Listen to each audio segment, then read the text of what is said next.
welcome back to the Early Weigh-In podcast. Before we get in, if you haven't yet, make sure to subscribe to the channel. That helps us out a ton. And surprise, surprise, the King is back. This Saturday's UFC 257, Conor McGregor versus Dustin Poirier 2, with the co-main event of Dan Hooker and the long-awaited debut there of Michael Chandler. Excellent night of fights after being treated last Saturday and this morning to some fights. Haven't had the two fight nights that we wanted as far as profitable-wise. Let you get into that, but we've made some good reads going forward and had to correct some of those mistakes. Yeah, what a cherry on top to a 3-card fight week with Conor McGregor. Not the best Wednesday. We did end up -1 unit in the hole. Not what we were looking for, but realistically, I think that we're making some reads and really learning from our mistakes here. You know, we learned a couple of things. Maybe not bank on 125ers, getting it done inside the distance. Couple other things that we look to improve on, but that's it. That we're learning and we're just starting out. So absolutely, man. And before we get into 257's card, Mush bet of the week, and Munir Lazez did not show up. Oh, yeah, a little bit there on Worley Alves. We were not that high on Lazez, but I definitely did not expect Worley to go out there and get it done like that. It was a nice little Wednesday morning of fights, man. Yeah, for sure. Getting into the card, we go to the flyweight division with Amir the Prince Albazi, who's 13-1, fighting Zhalgas Zhumagulov, who's 13-4. Albazi, he's training out of London Shoot Fighters, and you can see that in his stand-up game. You know, he has a real understanding of distance management, and he's able to implement that on the feet. That's not his realm. Right. Whenever he wants to fight, he wants to bring it to the ground. 5 of his 6 wins or 5 of his last 6 wins are by first round sub. And it's no mistake. That's where he wants to bring the fight. He was able to do that to Malcolm Gordon, join the club. Right. Malcolm Gordon's known to get finished early. Yeah. So Zhalgas, he's coming off the debut loss to Julianna, and it was kind of controversial. Yeah. He knows how to make the fights close somehow. He really does. It was a weird fight. As far as his stand-up, I wasn't incredibly impressed. Yeah. I think it seemed like all he really had was a 1-2 and an overhand right. I think these guys, stylistically, they match up really well, and it could be one of those fights where 2 grapplers end up canceling each other out, and it ends up being a stand-up war. Yeah, man. This is a rebooked, fight here. It was supposed to take place a couple weeks ago, and odds haven't really changed or anything. Amir is still sitting here as a nice little underdog, I think, at even money. When you look on this guy's Instagram, man, he is jacked for a flyweight. He carries a whole lot of weight. And I think that is very evident in his ability to get guys to the ground and get the submission so well. He's a lot stronger than a lot of these flyweights.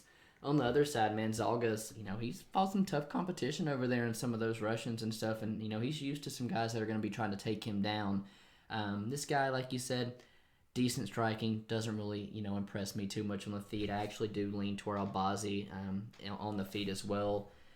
I don't know how much it's going to cancel each other out because we have seen Zhalgas kind of get pushed up against the fence before and kind of get taken down. I do like Amir's chances to get this fight on the ground. But, Zhalgas is a hard guy to finish. I lean toward Albazi more of a decision here. I think he's just real heavy on top. Once he gets those takedowns, he'll be able to ride him out. But Zhalgas is probably going to be able to avoid some of the submission attempts and stuff there to, at least get to the judges' scorecards. But going with my gut, and at a +100, I've made a small play on Amir Albazi. I think he gets it done on Saturday. And it's one that I'm happy that we're both in agreement on because the line seems to be moving in our favor. Mm-hmm. So we might sit on this until Friday or until, we see the line start moving in the opposite direction. But as of right now, we're both looking to play Amir. So dog odds, we can't complain. Absolutely, man. Moving on to our featherweight division, we have Nick Lentz, who was 30-11-2, taking on Movsar Evloev, who was 13-0. Nick Lentz was training for Mike Grundy before this, so stylistically, not that big of a switch up. Mm-hmm. Bad part is you're getting the guy who just beat Mike Grundy now. Nick Lentz is an absolute veteran of the sport, man, a veteran of that featherweight division. He has as many losses and ties as Evloev does fights. He's made the walk 30 more times than Evloev have. But it's starting to really show on him, in my opinion. You can tell that body is soft. The chin's not really being able to take some of the shots that he used to. On the other side, Movsar was your M1 135-pound champ. And since has moved to 145 in the UFC. He's now 3-0. Yet to get that finish against some of the UFC competition, some of those bigger guys. What I like about Evloev, man, is the pace and pressure he puts on these guys. He has a great jab that'll back you up against the cage. I don't really want to spend too much time on this one, man. I definitely think Evloev is a side here. I think he's going to dominate with his wrestling, and it's obvious what the UFC wants. So you talked about Nick Lentz. The Carney is a nickname I can remember hearing all the way back in middle school, which means one thing. Right. He's really old. Nick Lentz, his game plan is to try and get it to the ground, and it's against somebody in Movsar Evloev, who is defensive wrestling-wise one of the most sound fighters in the UFC. He really impressed me in that Mike Grundy fight. Grundy was successful in some of his takedown attempts, but I think a cumulative time was probably 5 seconds that he was able to hold him to the ground. So, and then on the Nick Lentz side, anytime Nick Lentz has fought wrestlers in his career, he's kind of fallen short. A couple to bring up, or grapplers in that matter. So Charles Oliveira, the 3 times he fought him, Islam Makhachev, Evan Dunham, Chad Mendez. Tell me when to stop. It really is kind of his Achilles heel whenever he's fighting. And I see this being a really easy fight for Movsar. What are the odds at right now? I know Movsar's at minus 425, I believe, on that. And probably rightfully so. I know that Movsar, he hasn't had very many fights in the UFC, but I do think up until this point he's proven himself to be one of the upper echelon fighters, especially, just has proven himself. Yeah, man. So being that 135 M1 champ, I was surprised to see the move to 145 because at 5'7", he doesn't carry a whole bunch of size or weight at 145. Right. And I'd really like to see him added to, the already stacked division of 135. I think he could, really make a splash there. But Nick Lentz, he likes to jump that guillotine, and it gets him in trouble with a bunch of wrestlers because if you can't pull it off, you end up on bottom. And, in MMA, whoever's on top is winning the fight. Nick Lentz is a tough and durable guy to get out of there, and Movsar has not got that UFC finish yet. I don't think he gets it here. I think he gets a nice, easy coast decision win. I don't mind that read at all. It might be something to look at, especially with the money line being as big as it is. It might be the only way that you can play Evloev unless you plan on parlaying it with a couple people. Absolutely, man. He reminds me a whole lot of Amir, who fought Zawada last week. Just a big-time Russian wrestler who's good, but since moving to the UFC, man, he's just not been able to get that finish in the higher weight class. Right, but it's bound to happen. Absolutely, it will happen very soon. Moving on, we go to the 185-pound division with Andrew Eldurte Sanchez, who's 12-5, versus Makmud Muradov, who's 24-6. Yeah, Andrew Sanchez, power mullet, Power mullet. One of the best hairstyles. We compare him to Tanner Boser. Him and Tanner Boser look exactly alike in the octagon. It's kind of weird. Andrew Sanchez. So since he passed his 30-year mark, I feel like he's really kind of come into his own.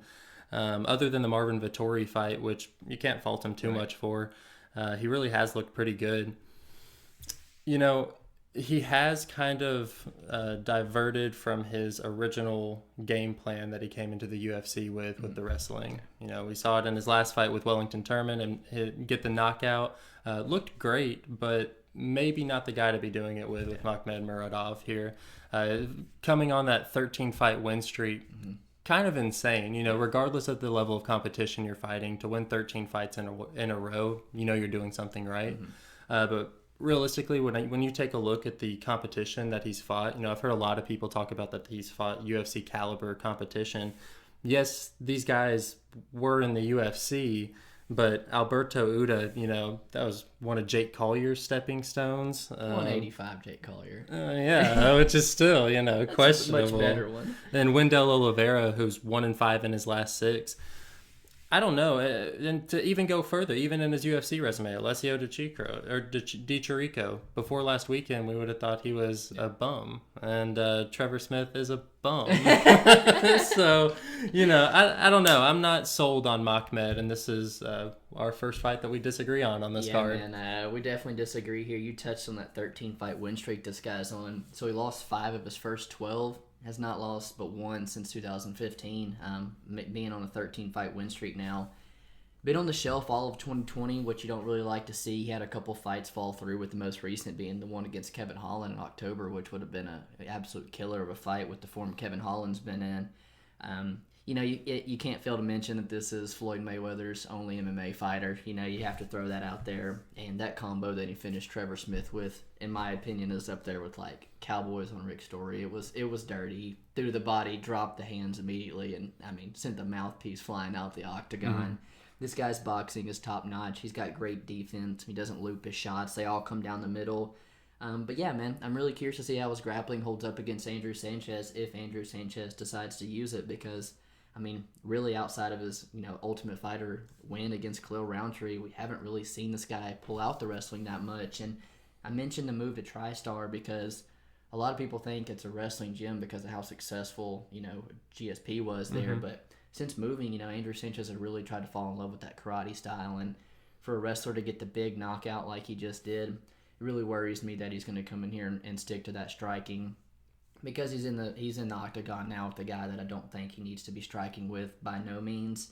I think he's severely outmatched on the feet, but I do give him the advantage on the mat here. That's what I'm most curious about, is to see how Muradov, if he can handle, the grinding pace that Sanchez is going to put on him. Because if he gets put up against the cage, being an ex-light heavyweight, and Muradov not the biggest of middleweights, I could see Sanchez having a big strength advantage. But there's nothing worse for me to seeing a wrestler get a nice knockout. I think he's going to come in here and try to strike with Makmud and probably get finished. Yeah, so you touched on the Floyd Mayweather affiliation. Yeah. You can tell in his footwork. It's apparent. He really does have good footwork and movement around the cage. But, Andrew Sanchez, being that former light heavyweight, I do think that he's going to be able to kind of grind him up against a cage and kind of deplete the energy of Muradov. And eventually, I think Muradov will kind of stop using his technique. We kind of saw it in the DiChirico fight in the third round. We really saw him drop his hands and start lacking defensively. And that's something that I could see Andrew Sanchez dragging this fight out into those later rounds, and then maybe trying out his boxing here or there. But I think most likely, if Sanchez is going to get the victory like I'm banking on, he'll get it by decision. Yeah, man. So normally when you have a grappler versus striker, I do lean toward the grappler as well, man. But I'm leaning with Makmud Muradov. I know we both already played the other side there, so going to be interesting come Saturday. For sure. And moving on to the light heavyweight division, we have Khalil Rountree, who's 8-4, taking on Marcin Prachnio, who's 13-5. And Prachnio getting completely disrespected with these odds, but I don't want to say rightfully so, man, but his UFC run has not been very good so far. I just want to touch on him real short because haven't really got to see much that you like so far from him. He does have good movement for light heavyweight. He's not slow by no means compared to some of these guys. He does train with Jan Blachowicz. He's got good training partners. What I like about him is his kicks. He'll really switch the levels with them, but he'll throw them low to the calf, to the body, a bunch before he goes up top. Really gets guys, catches them off guard. Moving on the side of Khalil Rountree, I think this is a hand-selected opponent for Khalil Rountree. I know you'll get into the mindset of that, but there was a point, when Khalil didn't even know if he really wanted to fight anymore and stuff. So perfect opponent for if you're on the fence and you need to get the KO done here. This guy's excellent at Muay Thai. About Muay Thai though, man, the stances there. You see him, with feints in his arms. You see his lead leg bouncing. But with with Muay Thai comes you get hit just as much yourself. And we've seen Khalil Rountree getting some firefights. I can't help but think that this is just served up for a silver platter for him to get his TKO, though. So definitely that Muay Thai stance, it really doesn't do well with wrestlers. Yeah. You do kind of have that tall stance, and you get taken down, and that's something that we have seen Khalil Rountree, like in his last fight against Kutelaba, get mounted and then get beat up. Khalil Rountree doesn't like getting punched in the face, and that's kind of something that I was talking about where he I'm not sure if he necessarily has the mindset that I would want as a fighter. That guy seems just, I think that he's a really good guy. I think that he got into fighting because he's athletic and he was good at it, but I don't think that he has the same passion that a Conor McGregor or Khabib or somebody like that does. Marcin Prachnio, Man, all of it. The first rounder bust. That term was made for Marcin Prachnio. I mean, he is very similar to Vinicius. You take 5 minutes and you can watch every single one of his UFC fights. I think it's weird that he's 6'3", but every single time he's in the cage, even against Sam Alvey, who is a former 185er, he looks small. Not high on Marcin at all. I think that this is one that we could play Khalil Rountree. It just sucks that we have to bank on somebody who's so inconsistent as Rountree to get the KO or whatever we play him at. Yeah, man. So Khalil Rountree's left hand is like it's a freaking piston. He stings people with that. I see it landing in this fight. I've parlayed Rountree with Conor McGregor, and I actually think both the guys get the TKO. So I wouldn't mind parlaying those TKOs together either. Yeah, I don't hate that. And, one thing we can also bank on is Marcin Prachnio not having a great fight IQ. Right. After watching that Sam Alvey fight, man, I could rewatch it over and over again. He walked at him like a zombie with his hands stuck to his hips. It was crazy that somebody could do that in a fight. And I don't know if, that's maybe his ego getting in front of him, but hopefully, he should make it a goal this fight to get it past the first round, at least see that second round in the octagon. If he makes some of the same mistakes he has in these last 3 fights, he's going night-night again. Yeah, it's lights out for sure. Moving on, we go to the women's bantamweight division, where we see Sara McMann, who's 12-5, take on the Venezuelan vixen Julianna Pena, who's 9-4. Sara McMann, a veteran with over 16 years of pro combat sports experience, and at the highest level, at the Olympics in 2004, she's competing in wrestling. She is kind of one-dimensional. I think in her career, she's kind of shown that she doesn't really like to mix it up. She's looking to do one thing, and that's put you on her back with her on top of you. She kind of took a small hiatus after suffering those 2 straight losses to Ketlin Vieira and Marion Renault. And in that hiatus, she competed in a couple of grappling tournaments, focused on being a mom. But we did get to see her return against Lena Landsberg and look spectacular. I mean, realistically, you couldn't ask for a better performance than that one. And on the Julianna Pena side, she's making her yearly appearance to MMA. Yeah. She really is averaging just under one fight a year, and that is kind of concerning for me. She's also been fighting professionally since 2009, so it's nothing new to her. And at 31 years old, has a clear advantage in the age realm. She's 9 years younger than Sara McMann, who's 40 years old. Julianna Pena, her resume is somewhat questionable considering the girls that she's beaten were kind of over the hill or a little overhyped, and Nico Montana, I think that she was a little overhyped. But the only people that she's lost to, or the past 2 girls that she's lost to in the last 8 years, were an ex-champion and Germaine de Randamie, or the current champ Valentina Shevchenko. Yeah. So can you really blame her? Yeah, man. This is a tough fight to call, and it's 2 good grapplers. You touched on Sara McMann. Definitely the wrestling side took home a silver medal in 2004 in the Olympics, and man, you're getting up there with the Marco Madsen. There's few select people in the UFC with medals in wrestling and stuff. And on the side of Julianna Pena, much more the jiu-jitsu and submission artist, but actually got submitted in her last time out against JDR. That was like a plus 1,500, plus 2,000 price tag. So congrats if you cashed on that one. Right.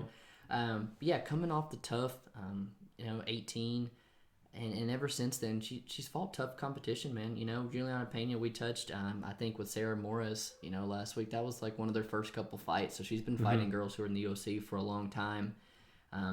I read an article, where Dana and her coach were kind of going back and forth, where Julianna Pena was coming off that nasty knee injury where she tore literally ACL, MCL, hamstring, meniscus, like everything. And Dana said that, one of the worst UFC injuries he has ever seen in his life, and not something you like to see in a fighter, but she did bounce back with that win over Nico Montano. Still doesn't hold much weight to me because that girl is not UFC caliber to me. She has a dangerous guard. And for a wrestler and Sara McMann, it's definitely something she's going to have to watch out for, because she's probably going to be in the guard for a majority of this fight, in my opinion. She's definitely going to look to get that wrestling going. She has not fought all in 2020, but with Julianna Pena making, like you said, her yearly appearance, I don't think she's going to have much rust that she's going to have to shake off in this fight. Man, when there's a person with that, I know she's 40, but when there's somebody with that type of skill level, it's really hard not to bank on them. I know she's 40, but she's been doing that her whole life. I think she can play it safe and ride out a Julianna Pena decision. And I got to trust my gut, man. I know she opened as a dog, but I've made a small play on Sara McMann here. And I would say that multiple times whenever we see somebody who's a high caliber wrestler versus somebody who's a high caliber jiu-jitsu artist, we see as long as the person who's that high caliber wrestler is defensively sound on the ground, we can mistakes. We can see them have Julianna Pena or Sara McMann sit in Julianna Pena's guard for that 3 rounds and just ride it out, because Sara McMann's more than happy to get a win that way, especially at this point in her career. Yeah, for sure. She's been fighting the who's who of the 135, challenging Ronda. When the 135 was paving the way, she has no problem going out here and laying in guard, taking an easy paycheck at 40 years old. 100%. Man, moving on to the middleweight division. This is a fight in terms of betting-wise, pretty interesting one, aligned pretty closely. Both of these guys coming off 2-fight losing streaks. Man, for Carlos Jr., he's really caught the injury bug quite a bit. This guy has only had 5 fights in the last 4 years. Just known for pulling out of a ton of fights, man. But he trains out of American Top Team. He's got King Mo in his corner a whole lot. Basically, man, he's got the grappling. He doesn't have much else. He's super, super heavy on that lead leg, and he pumps his jab out to try to close the distance, but he's extremely hittable. Man, when he gets you on the mat, he's a stud. He's super heavy on top, and he's great at putting his chain wrestling together and finding the back on some of those transitions. Brad Tavares training out of Extreme Couture, you see him train a whole lot with Punahele, who just got a first-round knockout and stuff. So, Brad's riding some energy and stuff of another dangerous Hawaiian off a win there.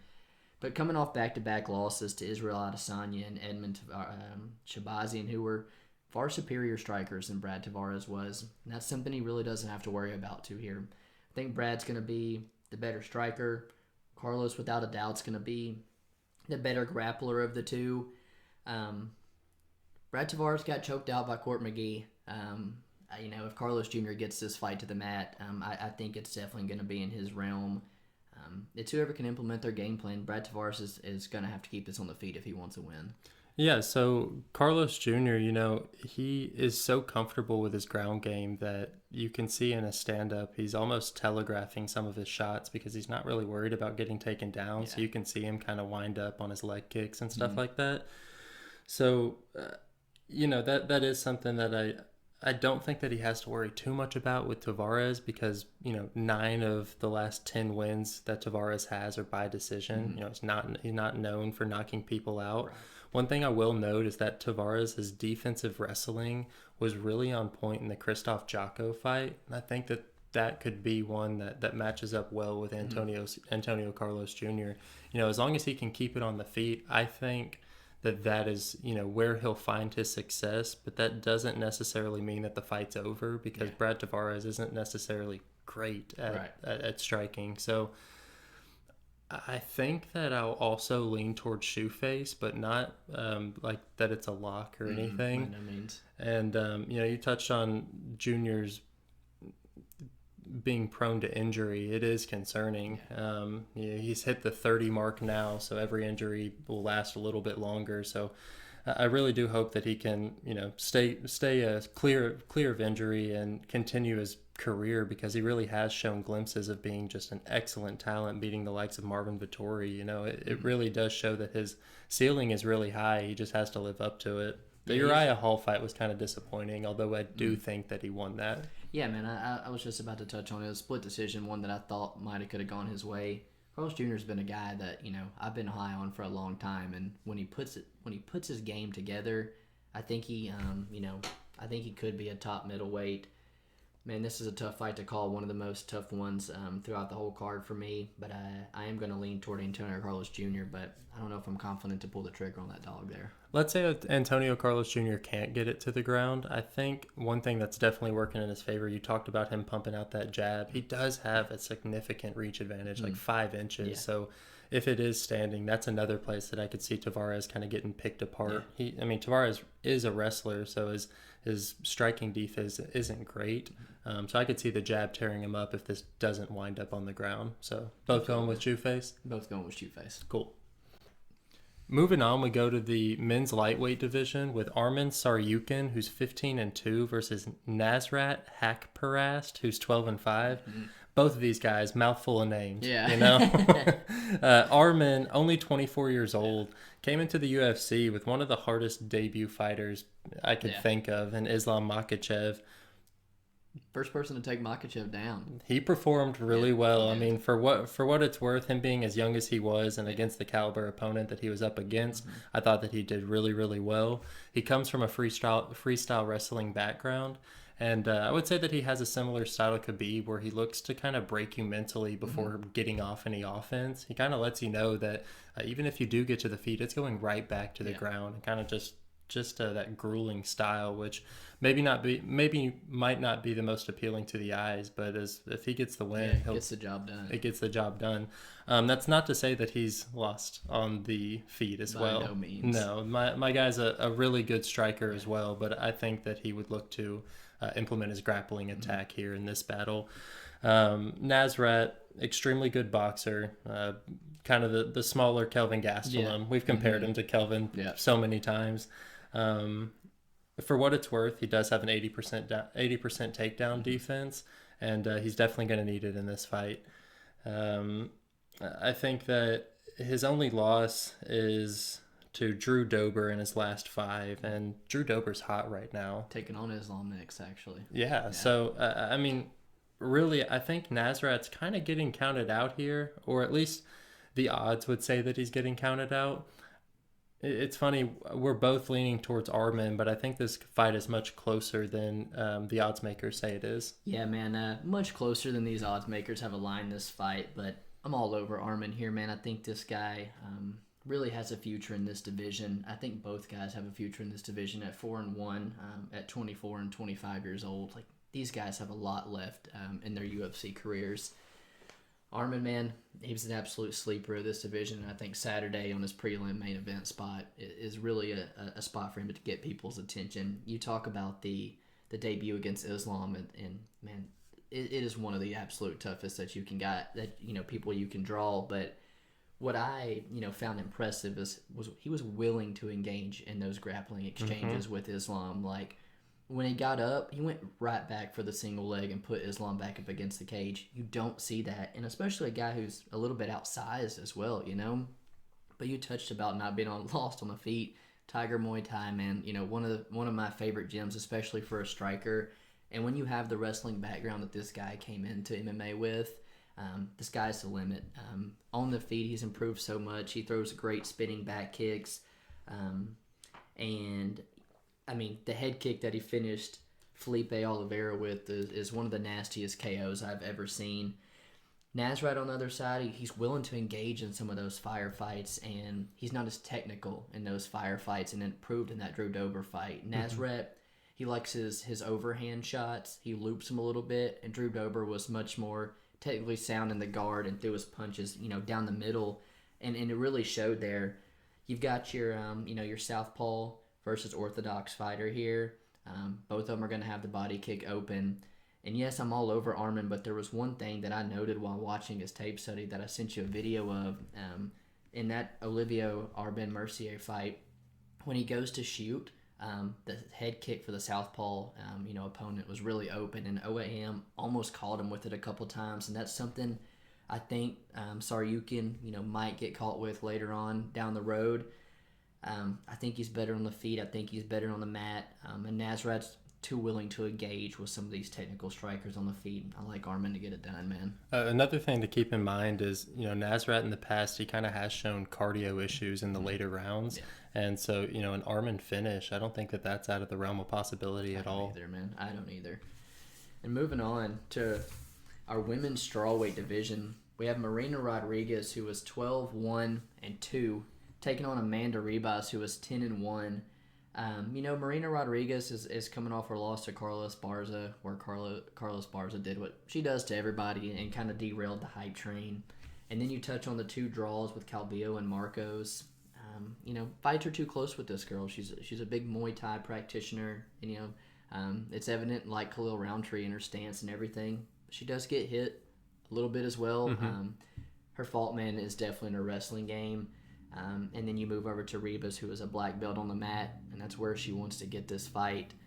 She looked good as of late. I know the last fight was at flyweight against Paige Van Zandt, so it doesn't really tell you too much, but she's definitely, one of the hotter prospects that the UFC has right now in their ladies division, and with the champ not scheduled for anything right now, if she comes out with a really good performance, she could be fighting the champ next, or at least getting a big fight like Joanne or Rose or something. Ribas is on the path to stardom. Yeah. I mean, she's got the personality and everything. If you watch a post-fight interview, it's kind of hard not to smile. Right. She's cute Yeah. and she's funny. So A lot of energy. Yeah, I'm a big fan of Ribas, I would say defensively, we saw it in the Mackenzie Dern fight. She was sitting inside of the best women's Brazilian Jiu-Jitsu practitioner and was calm inside of Mackenzie's guard, even whenever she was throwing up attacks. Amanda Ribas, defensively sound on the ground, so I don't worry too much about her taking damage, but that is something that Marina's known for. We saw it in the Esparza fight. She spent the overwhelming majority on her back, but the amount of damage she was able to put on Carlos Esparza's face was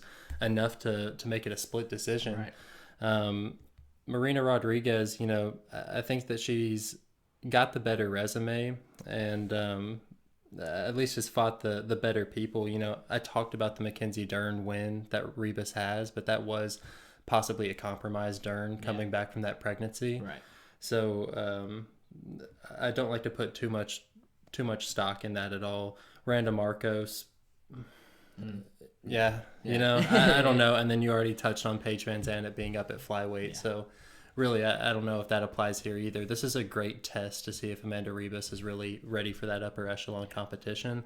But if I'm not mistaken, was Marina a favorite in the Carlos Esparza fight? I think she was. And then now you see her at a huge dog. Yeah, plus 230. I think that this is lined inappropriately. I think that there is value on Marina, although I will personally not be taking any of that. Yeah, man, we did see Amanda Ribas get finished by our girl, Polyana Viana, and, the one time that Amanda's fought a legit striker on the feet. And Rodriguez does offer those kind of troubles that she has. It could be a fight that we actually might lay off in general, but at this point, you're only getting value if you parlay Amanda Ribas. You're right, though. She's on the path to stardom, man, and I really like what I've seen from her.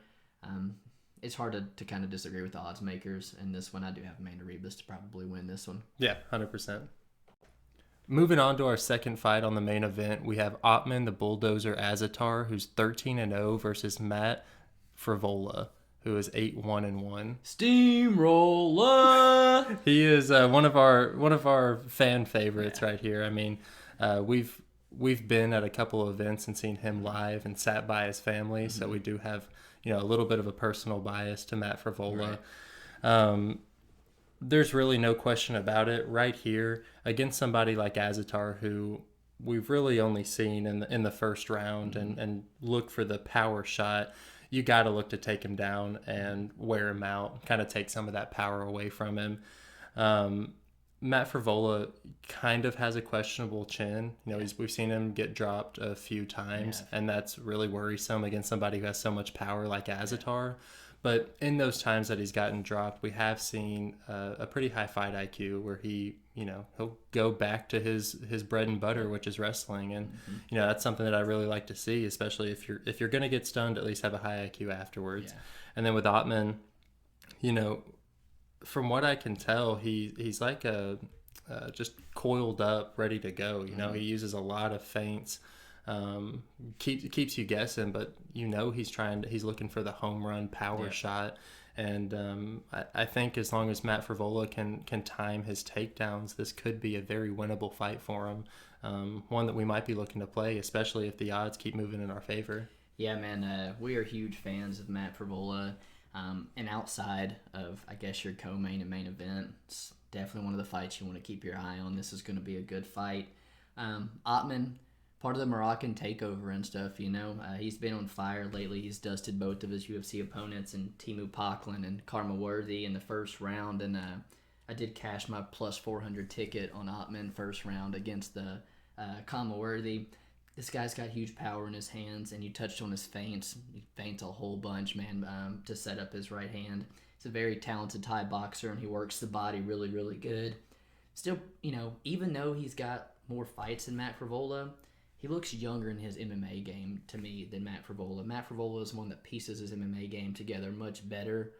He's just, from what I see on Instagram, man, he's a student of the game. Like, you see this guy in Thailand, working on the stand-up. You see him in, South Florida there with Billy Q and stuff in the jiu-jitsu. You see him up at Longo MMA with Chris Weidman and stuff. This guy learns from the best, and he's really open, I guess, to learn, and that's something that you really like to see. But, man, the potential to get your lights shut out, it really is there, and it happened in his Polo Reyes loss there. But Matt Frevola, man, in his wins against Luis Pena and Jalen Turner, it was so impressive to me to see a guy who was very outclassed on the feet stick to the game plan and to take his opponent's weapons away from him, and definitely outsized too. By far, yeah. It sticks with me, man, and for him to be able to do it against strikers like that, I think he'll be able to get Ottman down to the ground. It sucks because Matt's gonna have to make this, I guess, a boring fight in order to win. But yeah, man, I want to take a dog shot on Matt Frevola there. They opened at Pick'em, and people have steamrolled Ottman after seeing that 13-0 record. I think it just continues closer to the fight. I think we can get Frevola around a plus 150 or something. We've seen this a couple of times in the UFC where it's a fighter who's undefeated and all of their wins are by first round knockout. You don't really know what you're going to get outside of that first round, and for me, it doesn't make me feel comfortable betting wise to ever pick somebody like Azaitar. So to know that Frevola has overcome adversity in his UFC career, it's kind of an easy play, especially at plus money here. Yeah, not only may you get out of the first round, but get out of the first round with a guy who's going to be wrestling you and testing that cardio and stuff. Yeah, man, I want to take a dog shot on Matt Frevola. Nice. Moving on to most exciting fight, I guess, on the entire pay-per-view here, man. I'm just kidding, man. I'm not going to spend too much time here. Jessica Ai is the Betch Correa to me. She's a girl I like to fade. You see her out there making videos about, dogging people and missing weight, and she comes in and misses by 5 pounds and missed weight in her last fight as well.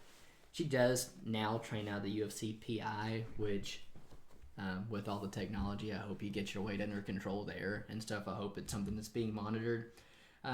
She's definitely fought the better girls, and I think she's the superior wrestler of the two, if she were to result to that.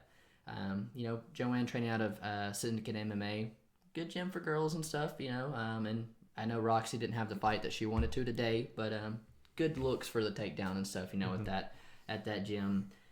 Her last fight with Maya, man, very unimpressive. She had a bunch of overhand rights, and it was a fight that she shouldn't take. She was matched up against Valentina. Valentina got hurt, and she just decides to stay active and take another fight. She's really regretting it right now. And she looked so good coming off that Andrea Lee fight that I know that we both bet on her and lost some money. So I'm a little salty on Joanne Calderwood at this point. I am too. I know she ranks I think 8th on the UFC list of most leg kicks. She another Muay Thai practitioner here. She gets hit a bunch, but in a firefight, man, she likes to throw knees in the clinch, elbows in the clinch, and man, I've bet Calderwood at a minus 117 solely out of my hate for Jessica Ai and her lack of showing up sometimes. Yeah, with Joanne Calderwood, I like JoJo, I really do, and considering she's fighting somebody who possibly the least likable person on the UFC roster, it would be nice to play JoJo here, but from the very beginning in that Jennifer Maia fight, she looked labored in her shots. It looked like she was fighting underwater. Then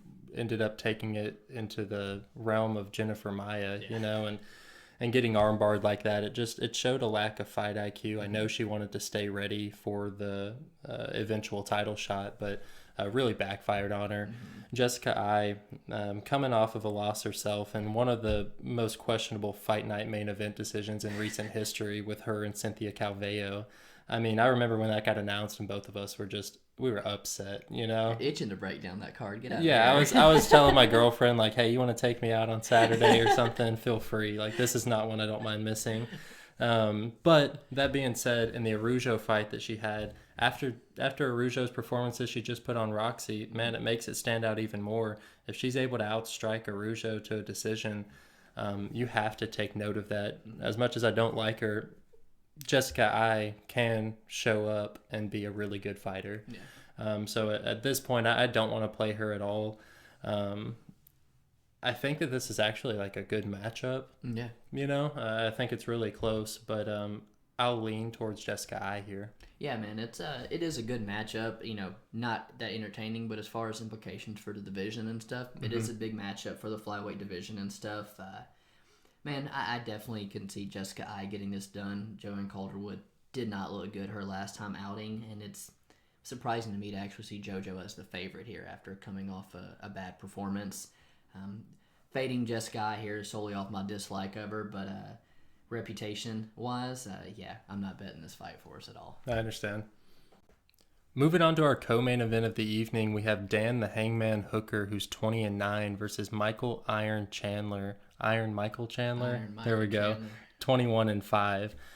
Dan Hooker, since he's moved up to 155, he's really found his groove. Has faced just killer's row at 155 and has fared relatively well. You know, there are a couple ones that he dropped, but to no slouches. And the Barboza fight, you know, if anything, it made me realize just how tough Dan Hooker is and how much heart he has. So it raised his stock, in my opinion. And almost the same in the Dustin Poirier fight. You know, we've got somebody in Dustin Poirier who, in my opinion, right now is probably rightfully the number one contender. Him and Connor, obviously, that's why we're having this fight. But I think he's rightfully in the position he is. And Dan Hooker, you know, went to a war with him. I think it was 2-2 going into the fifth, and Dustin Poirier was able to pull it out in the championship rounds. But again, Dan Hooker, I'm not upset with how he performed. Right. You know, in this fight, I think that he has the significant height and reach advantage, and it's something that he's got to look to implement in this fight. Michael Chandler, although he's a Tennessee boy, we are fading him here. Definitely a majority wrestling, heavy attack. And with that comes shooting for takedowns, and that's where Dan Hooker, I think, could capitalize. You know, we've seen in both the Ross Pearson and Jim Miller fight him catch the knee right up the middle. And in the Mark Diakese fight, that's another one where Diakese got guillotined, and that's another thing that I could see the Hangman getting. As far as Michael Chandler coming into the UFC, I didn't want him to get somebody like Tony, who I was worried about the durability, or just, you know, somebody. I wanted him to get somebody that was going to give us a war, and I think that he got the perfect opponent. Yeah, man, it's a long-awaited debut for Michael Chandler. I know he's been in Bellator, you know, multi-time lightweight champ for over 10 years now, and I don't want to say maybe he waited this long to kind of use it as his crutch, you know, in case it goes bad, but I definitely wish he would have, you know, didn't procrastinize in this move over for so long. He's coming off first-round KOs of Benson Henderson and Sidney Outlaw. I mean, you just look through the last five that Chandler's fought, and Dan Hooker would dust all these guys. And it's another wrestler who's, you know, gotten 2 good knockouts. And man, I don't want him to fall in love with the striking here, because he's definitely outmatched on the feet against Dan Hooker. Man, both these guys are willing to brawl. I think this is going to be a hell of a fight. On the side of Dan Hooker, trains out of City Kickboxing. I mean, when you're training with Israel, I mean, you're seriously getting some of the absolute best looks that you can get. There's videos of these guys going at it when they're sparring, and, you know, they both are, you know, a little, you know, people think they can just go out here and take them down, and it's not as easy as it looks sometimes, you know. Since his move up to lightweight, killer's row and bonus after bonus after bonus. For Dan Hooker, he's never been in a boring fight. The 2 tools you touched on, man, those knees up the middle and his guillotine when Michael Chandler shoot, I truly think one of those are the 2 tools that get this fight done. That being said, he's coming off that war with Dustin Poirier just a couple months ago. And Chandler swings big. If Chandler were to land one of those, you know, overhand looping shots, I could see it putting Dan Hooker down. And we also saw Dan Hooker, you know, have some trouble it was at 145 where he shouldn't have been, but with Jason Knight in the wrestling department there, if Dan Hooker can keep this on the feet, I think this is his fight all day, man. And opening at a -160, now it's getting at a -130. I think that's something that we have to play. Seems like a steal. It seems like a steal, in my opinion. It really does. Because, man, Michael Chandler's his competition compared to Dan Hooker, it's nothing compared to it. You talked about him kind of having a late start in the UFC. Do you, are you questioning his athletic ability right now at his age, or his durability? More the durability, I guess you would say. You look at the wars he's had with Eddie Alvarez, The Brent Patricio Primus. loss. Right, and Patricio loss showed me something. Granted, it was a 45er. He got beat to the punch, and when he gets beat to the punch, it can end bad for Michael Chandler. And I think Dan Hooker keeping that range could sting him with the right hand when he goes to enter. But I really like the knee up the middle, because in Michael Chandler's first fight with Benson Henderson, Benson Henderson really used that as a main weapon, and he doesn't have the finishing ability that Dan Hooker has shown to have with it. Man, I think it is a steal. I don't think this one sees the judges, man. I think Dan Hooker finishes the long-awaited. I think he spoils the debut of Michael Chandler. Yeah, I don't think that we have too many plays on this card, but the plays that we are looking for, we're looking to hit them pretty hard, and this has to be one, especially at these odds. Absolutely, man.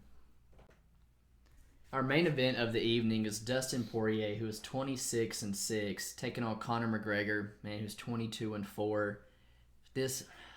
This one tears at my heartstrings, man, because they're both guys that both of us are huge fans of and have a ton of respect for. Conor McGregor, man, he's our dude.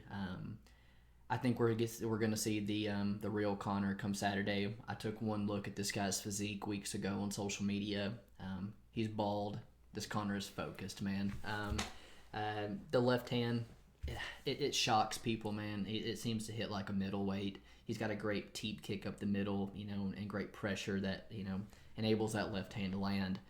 On the other side of Dustin Poirier is one of the toughest guys I've ever seen, man. He faces adversity in every single one of the fights. I don't want to go through each fight, but, he is, I think, 4-1 of his last 4, but all 4 of those victories, points in that where, Dustin, seconds away from kind of being put out himself. And the only loss being to the lightweight goat, Khabib. Rightfully earned his spot, like you said, as the number 1 contender and one of the best lightweights. This guy's never lost 2 fights in a row in his 32-fight career. He's as tough as they come. Unlike Conor, he doesn't look for that power shot. He's more of the combo. You never see Dustin just throw one shot at you. He peppers you with multiple shots. And, man, when he goes, when he sees that he lands that one, he's got that jog of death that I like when he goes jogging across the octagon. It's a big question for me in this one is, we saw the interview with Dustin already talking about his fight contract that he signed and plans to maybe move to 170. Does he kind of have a foot out the door in case something here? What do you think Dustin's mindset's going to be like coming into this one? I got to think he's thinking, what the fuck? Yeah. Conor McGregor hasn't said a word of trash talk leading up to this. And I don't know if that's part of the mind game that he's playing right now, but I know Dustin Poirier's on record saying that Conor McGregor mentally messed with him before their first fight.